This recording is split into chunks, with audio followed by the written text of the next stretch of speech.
Goeiemôre en baie welkom hier by ons oggendoordenkings in ons Kerstyd. Ek lees vir jou hier uit Matteus 2 uit vanaf vers 10 af. Met dit dat hulle die ster sien, het 'n wonderlike blydskap oor hulle gekom.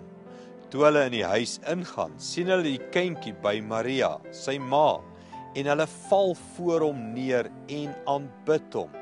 Toe maak hulle kussies met kosbarehede oop en gee aan hom geskenke van goud en wierook en mirre. Nou, wanneer ons hierna kyk oor die goud, wierook en mirre, dink ek dadelik aan, wat gee ek en jy vir Jesus? Weer 'n keer dieselfde scenario. Hierdie is maar net 'n aardse koning vir hulle, 'n koning van die Jode vir hulle.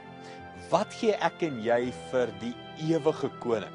Soveel keer as 'n mens oor geld praat, dan raak mense kwaad en sê, die kerk soek net my geld.